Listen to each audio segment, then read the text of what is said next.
Welcome to Building Better Relationships with Chuck and Barb Lewis, equipping listeners and viewers with the biblical tools to conquer the difficulties faced in this life. Chuck has practiced crisis intervention since the 1980s and has been in ministry together with his wife Barb for over 20 years. They've taken the countless lessons and the knowledge they've acquired and have put them into this life skills class to share with you. We hope this blesses you. Well, hello again. This is Pastor Chuck Lewis, and this is my Barbara. wife. I'm Barbara. I'm Barbara. No, you're Barbara. Okay, awesome. Well, at least we know who we are.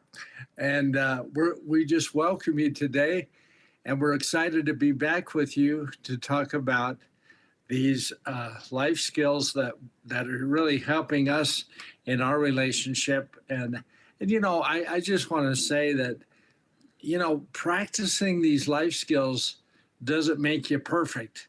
It makes you better. And, Right. and I've taught this stuff for 50 years in full-time ministry. This will be the 50th year that I've been in full-time ministry. Isn't that amazing?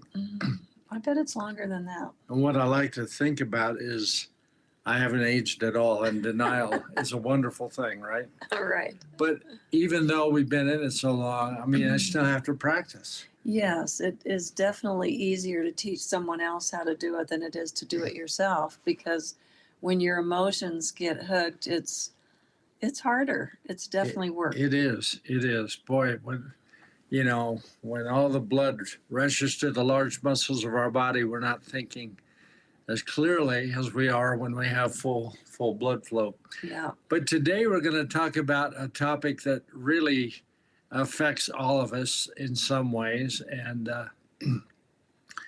it's the first one we're going to do. This is going to be a 3-part series that we're going to do. And the first one's going to be reducing conflict in our relationships. Yeah. And boy, do I know how to have conflict. I know how to create it. I could write a book on a how-to book on how to cause conflict and really be good at it. That's right. We have a master's degree in that. Oh my goodness. I wished it was as easy to reduce conflict as it is to have it.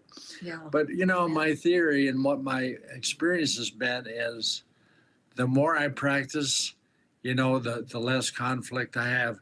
Now, that doesn't mean that I'm not going to run into people that are conflictual and want to have conflict, because some people love conflict. Yeah, that's true. They don't feel alive unless they're having conflict. Mm-hmm. But you know, in school, if somebody ever asked you, walked up and asked you to dance, you can say no if you don't want to. And that's kind of what they're asking you to do when they're entering into conflict, is asking you to dance the dance of conflict. And you can just say, no, I'm not, no, thank you. You know, I like that analogy, and I've heard it put, I don't have to attend every fight I'm invited to. Oh, gosh, yes, absolutely. And sometimes we think we have to attend because, you know, they're saying some powerful things, and so I've got to react to it, or I've got to say something now that they've said things, and that's how things escalate. I think that's why there's so much road rage now than there's always been, probably, but especially now, to where, you know, somebody says something to pull you into that, and you can either attend, like you said, or not. Right. And I had a guy say one time, well, what do you do when you're driving along and somebody tries to pull you into road rage? Well, you take the next ramp and you go up to the top and you get back down on the highway. And by then, hopefully, he's gone or she's gone. So, you know, it can happen to anybody. But we have to have a plan. We have to kind of know what to do to reduce conflict. And in our relationships, boy, you know, we've been married almost 29 years. 29 years, and we've known each other for longer than that. Right. And so, boy, in that amount of time, we've had plenty of time to really have a lot of conflict, haven't we? We have, yeah. And I have seen, I don't feel like I really knew a lot of these tools and skills before I met you. And it definitely gets easier as you get to know each other. You learn what each other's filters are, and that's something we're going to talk about a little bit today. But it does get to be, the more you practice being kind, remembering these things that we've learned, it does get easier. But I have to agree with you. I don't think I ever do it perfect. No, and I don't think we'll ever do it perfect until we're in heaven. But on earth, we have to practice things that work better. And what I try to think about, sometimes the tools feels really bogus to a lot of people. Mm-hmm. I mean, I've had people say, "Oh man, that just feels so mechanical. It feels so bogus. I can't do this stuff." I say, "Yeah, that it is hard to do something brand new." But whenever I think about doing something brand new that feels bogus, I think, well, how's the other way working? Right. Yeah. Yeah. And if the other way is not working well at all, then I have to be open to trying other things. Mm-hmm. So the key to this, to reducing conflict, is to be teachable. Yeah, that's such a good point. Yeah. A wise man can receive instruction. That's in Proverbs, that it says that a wise man can heed instruction, and if he does heed instruction, he can be a way of life for other people. Mm-hmm. But if he can't hear instruction, then he's a way of destruction for not only himself but other people, because we do influence the people around us. Yeah, we do. So you're referring to that scripture, a wise man, and so man is the only one that has conflict. It says man, but it means mankind. Mankind. Man or woman. So that applies to men and women. That's right. I mean, really, I think if we've grown up around a lot of conflict, it can feel like that's the way life is, and that's what you're supposed to do.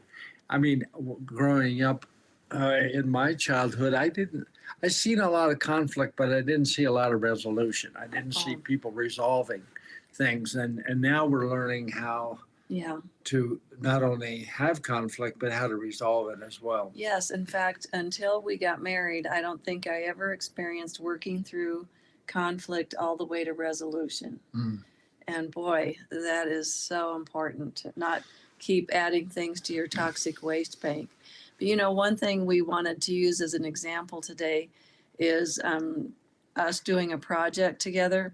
And I would say almost every time we do a project together, it can get a little tense because things never go the way you planned. Yeah. And it's really a test of your relationship. So one thing I thought of is it's a good idea to make a decision before you do the project that you're going to be patient and kind. And I really love kindness. And there's a little acronym, JBK, and it's just be kind. And I have a friend that says, just be kind all the time, no matter what. And I think that it's really important. And there have been times when I've had to come back to you after something happened and say, I'm sorry, I wasn't very kind when I said that, and I really need to apologize and ask you to forgive me. So it is important to own it, when we don't do it right, and not just pretend like nothing happened. But like I said, it's hard to do it perfect, but it's the more you practice, the better you get.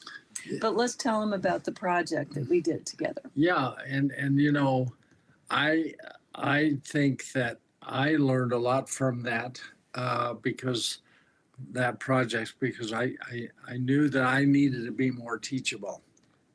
I didn't feel like I was as teachable as I need to be because you were offering some good suggestions. So tell them what it was. So. Okay. Well, we needed to replace the screen for our sliding glass door. And so Chuck laid it out on the living room floor, had all his tools out and everything he needed. Well, when I came down to help him, I said, why don't we do it on the island? Because, I just thought that would be easier than getting on the floor. Absolutely. Because as young as we are, it's less comfortable to try to get down on all fours and do it on the floor than to stand up and work around the island. My knees start screaming at me when I'm on my knees and saying, because I didn't used to experience that, but now at this age, my knees let me know this is not working. Well, and so when I said that to you, it hit a filter. So, It hit a filter. and you didn't respond very well. No. In fact, you used your favorite saying to me, and that is, "This is not my first rodeo." Yeah, exactly. Because in my brain, see, I'm thinking, now wait a minute. I've done this project before. I've replaced screens before. And how many screens have you replaced and all this stuff? And I'm comparing my experience to yours. So I'm thinking, why in the world would you need to tell me how to do something that I've done before? Right. Well, even though it's a good idea, that entitlement, not my entitlement, I'm not going to claim that, but entitlement came on me to where I felt like, wait a second. Like you say, I said, this is not my first rodeo. So why? Well, it hit a filter of yours too. Well, yeah. And that filter said that I was hearing in my filter that you were saying, which you were not saying to me, but I was hearing you say, you don't know what you're doing. Yeah, right. So then I shut off being open yeah, to your brilliant suggestion of putting the screen on the island. right. And we put an old sheet on the island so it wouldn't scratch the island. yeah. And it was perfect. Well, We don't did you that. think that filter is a very common filter for men? Oh, Because gosh. I think a man needs to feel like we believe that you do know what you're doing and that you're doing a good job and you're significant and you're adequate. Boy, And that really hit your filter and made you feel that I thought that you were inadequate, which had nothing to do with it. I was just thinking of your knees and myself because I was going to get down there and help you with it. mm-hmm. But because you couldn't hear that, and I could sense that you couldn't hear from what you were saying, Right. I did not argue with you or Mhm. insist on having my own way or put you down Mhm. for feeling that way. I just did it your way because there is more than one way, one right way to do a project. And so I didn't need to say that you're wrong or my way's right or better. Right. I just said, okay, So that could have been an argument, but at that point we didn't argue. Right. We just did it. Uh-huh. We just did it.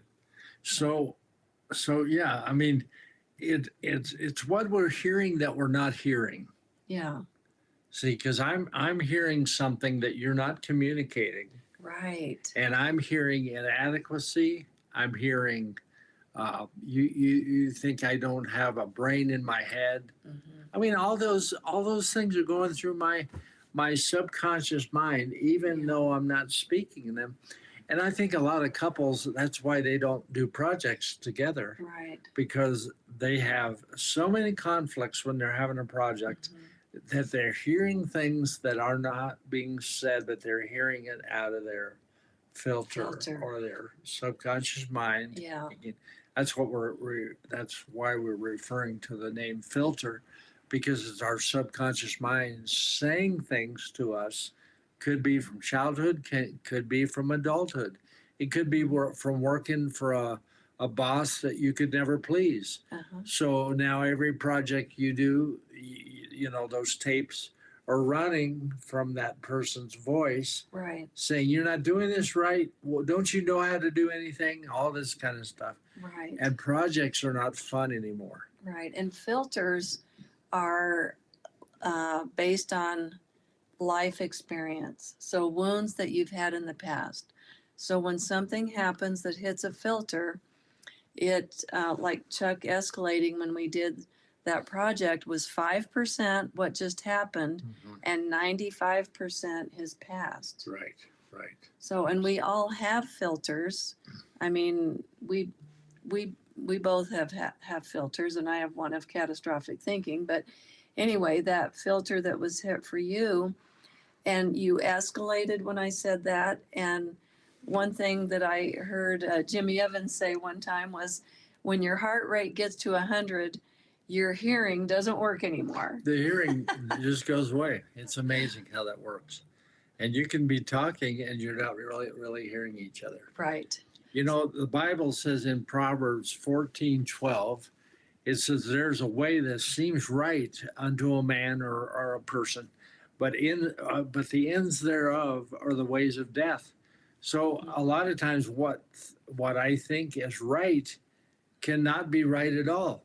It might feel right to the flesh, but it's not right at all. God's wanting us to have a good conclusion to the choices that we make. Mhm. And really, we just encourage you, if you're watching this today, to identify what your filters are.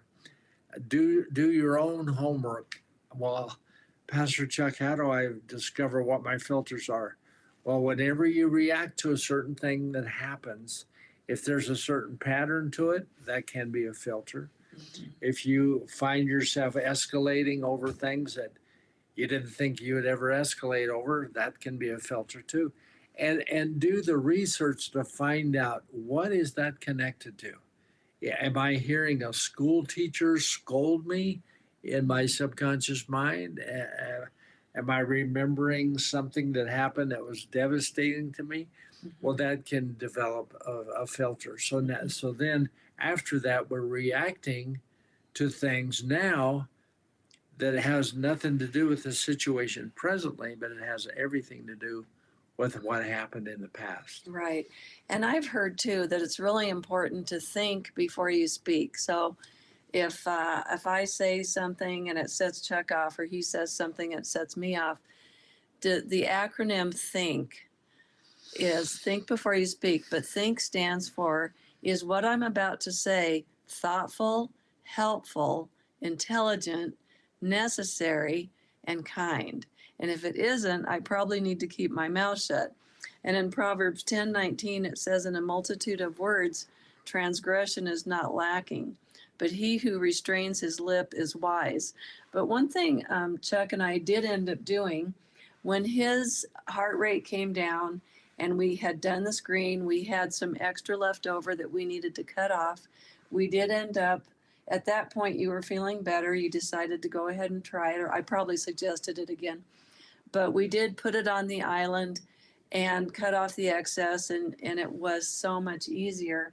So one thing Chuck and I do when we have things not go well during a conversation is, when we're not escalated anymore, we talk about what we could have done better or different. Mm-hmm. And one thing that we realized is we can ask each other statements. Like when Chuck reacted so strongly to what I said, I could have said, what did you just hear me say?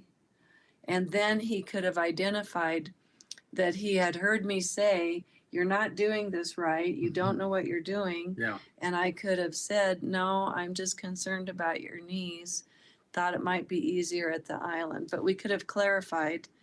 And then I also could have said, instead of making a statement, let's do it up on the island, I could have said, what would you think about doing it here? Maybe that would be easier on our knees, but I could have said it in a way that maybe you could have heard it better.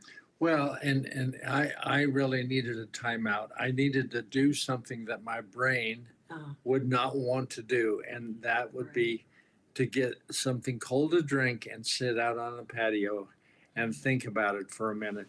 Mm-hmm. And see, that's hard to do because my brain is thinking, I just want to get this done.